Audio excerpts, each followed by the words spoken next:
Hello friends, welcome back my blog. बहुत दिनों के बाद मैं ब्लॉग बना रही हूँ। आज इशू 6 मंथ की हो गई है तो उसका अन्नप्राशन करना था। सुबह उठ के मैंने सबसे पहले खीर बना दी और यहाँ पे पापा पूजा की तैयारी कर रहे थे। बोले पापा कि सबसे पहले पूजा कर लेंगे, उसके बाद में तुम लोगों को जो करना होगा करना। तो यहाँ पे इशू के हाथ से पूजा कराना है, आग जलाना है हवन कुंड में। तो इशू को पकड़ने के लिए कह रहे थे तो वो तो आग ही पकड़ लेगी ऐसा लग रहा था। उसके बाद में यहाँ पे पापा बहुत अच्छे से सब पूजा पाठ जो भी विधि होता है अन्नप्राशन का वो सब किए।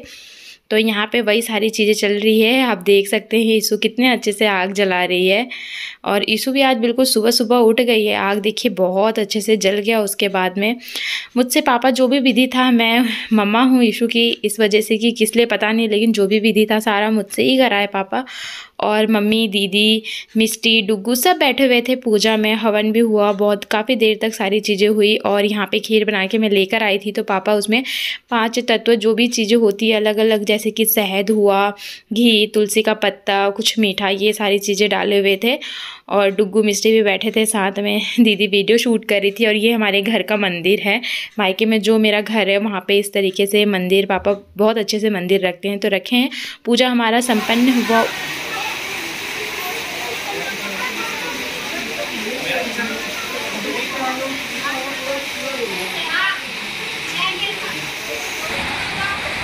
यहाँ पे बहुत अच्छे से हमने डेकोरेशन किया था, पूरा 56 भोग रखी हूँ मैं।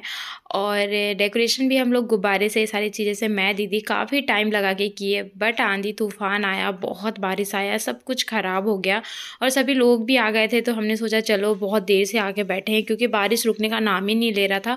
सारी चीज़ें इधर उड़ रही थी, बिखर रही थी, सब हम जमा रहे थे, कर रहे थे। मतलब बहुत मुश्किल हुआ, बट बहुत मज़ा भी आया। ये दिन यादगार रहेगा हमेशा कि किस तरीके से ईशू का अन्नप्राशन हुआ था। तो बस यही सब चल रहा था। उसके बाद में सभी लोग आए और खीर वीर ये सब खिलाए, जो भी कुछ जिसको देना था वो सभी चीज़ें दिए। और हम फ़ोटोशूट भी करा रहे थे। मैं फ़ोटोशूट वाले भैया को भी बुलाई थी तो हम वही सारी चीज़ें कर रहे थे। और बारिश रुकने का नाम ही नहीं ले रहा था, इतनी बारिश गिर रही थी क्या ही बताऊँ आपको।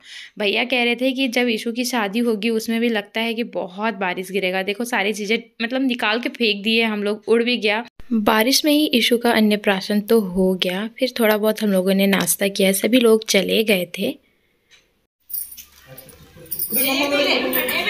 इसको दीदी कुछ दो ना, एक ये हाथ में ले, ये वाला हाथ में ले। कुछ दो हाथ में। हाँ ये भी ले, ये भी ले। अब हाथों में आते हैं। अरे फिर उसमें से एक चॉकलेट दो ना, कोई भी। अरे दे ना, एक बिस्किट दो।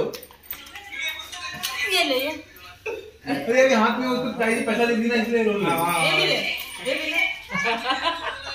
ले ये भी ले ले। सब ले ये भी ले। फिर मतलब और क्या लेगा, सारा खा लोगे यूबी। ये छोटा बेबी जो आप देख रहे हैं ये मेरे बड़े भाई का बेटा है, यूबी। बहुत ही क्यूट है। और दीदी जितना भी इसको चॉकलेट सामान दे रही थी सब रख लेता था, बिल्कुल भी मना नहीं कर रहा था। अब हो गया था रात, और रात को हम लोग ना भजन रखे हुए थे तो यहाँ पे हलवा बना रही थी भजन में जो भी लेडीज़ें आएगी उनको देने के लिए। तो देखिए रात हो गया था और यहाँ पे बहुत सारी लेडीज़ें आई थी। छत के ऊपर ही हमने ये भी प्रोग्राम रखा था। तो बस भजन वजन ये सारी चीज़ें चल रही थी। और ईशू उस वक्त सो रही थी। फिर थोड़ी देर के बाद में उठ के ईशू मस्त एंजॉय करने लगी। यहाँ पे देखिए पूजा भी हुई थी और ईशू भी बहुत मज़े से खेल रही थी, मतलब सुन रही थी। ऐसा लग रहा था जैसे इसको बहुत मज़ा आ रहा है। डांस भी कर रही थी, कूदते रहती है वो। तो गाइस आपको कैसा लगा मेरा वीडियो मुझे कमेंट करके ज़रूर बताइएगा। Bye bye.